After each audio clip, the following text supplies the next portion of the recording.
The wildfires in Los Angeles this time around are spiraling out of control, and the city's leadership is only making things worse.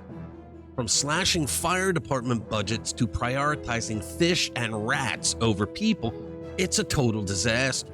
In this video, we're breaking down how radical progressive policies and mismanagement blunders are burning LA to the ground. Let's get into it. Hey guys, welcome back to the channel. If you haven't already, become a subscriber to the channel. Hit the notification bell and smack that like button because it helps us get our message out to more people. Also, we do live streams every Friday night at 6 o'clock Eastern. We're doing one tonight. Hope to see you there. You'll have a good time. So let's talk about Los Angeles. A city of angels? No, a city on fire, both literally and figuratively. Wildfires are ripping through LA again, causing massive destruction and outrage among Californians. But here's the thing. The city's leadership thought it was a genius idea to slash over $17 million from the fire department's budget. Who does that in wildfire country?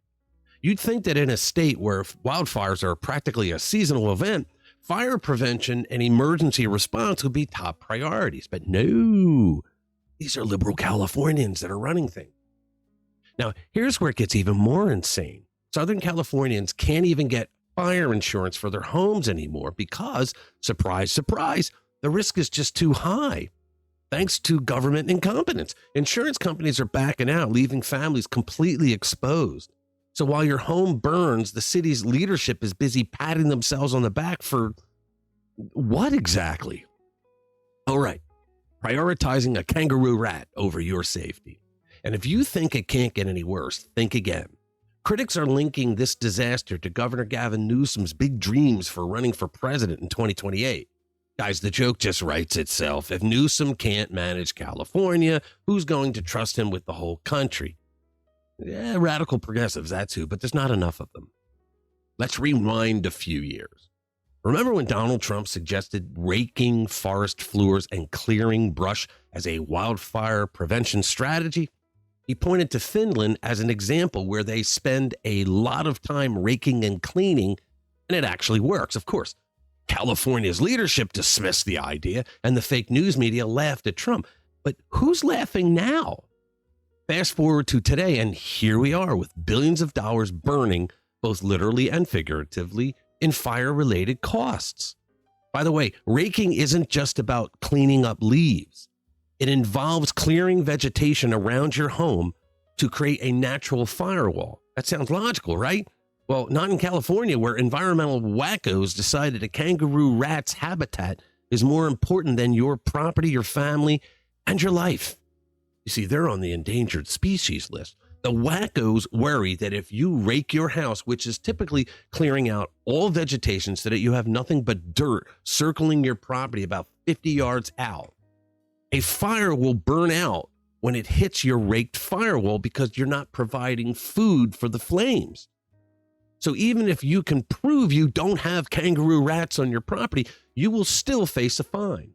I remember years ago when this nonsense started, the fine was about $50,000 for raking your own property to protect it.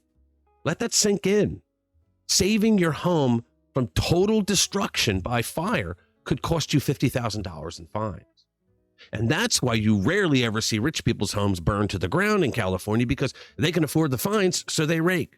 They pay the 50 G's to the commies in government, and they get to keep their homes. It's just another example of how Democrats screw over working class and middle class families. LA's water management system is an absolute joke.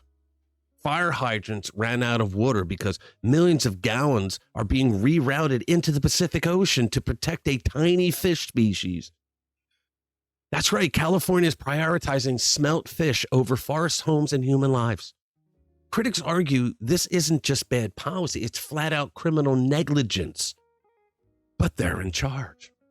And what about LA's leadership? The city recently made headlines for hiring its first female and openly lesbian fire chief.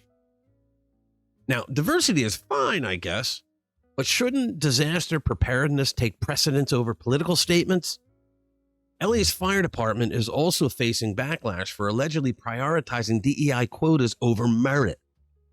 At what point do we start asking whether these decisions are helping or hurting the residents? Former mayoral candidate Rick Caruso didn't hold back, calling out decades of neglect in fire prevention and water mismanagement. As he said, quote, "This isn't high science, it's basic stuff."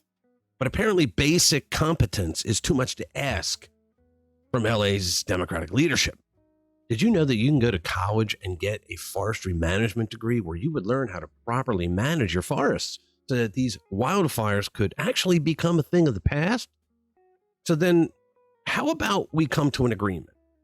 If they can make DEI hires for running the fire department, then they should hire one of these forestry management graduates to implement common sense policies that would help out Miss DEI hire handle other things other than devastating wildfires.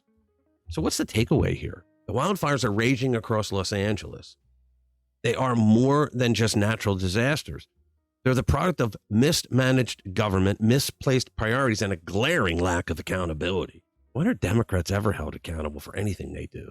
While flames consume the city, LA leaders seem more concerned with political agendas than protecting lives and property. Now, Californians, you can't keep calling it oppression if you keep voting for it.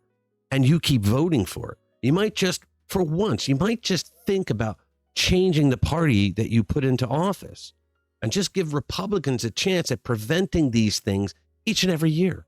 I mean, it's you and your family's lives at stake. I think that you should give it a try. All right. Thanks for watching. Hit that notification bell if you want to be kept up to date with more stories like this. I'll see you in the next one. Spread the word. Politicians go so slick, promise change with every trick, but their words, they just deceive, leaving us with not to believe. Oh, politicians, they suck so bad, never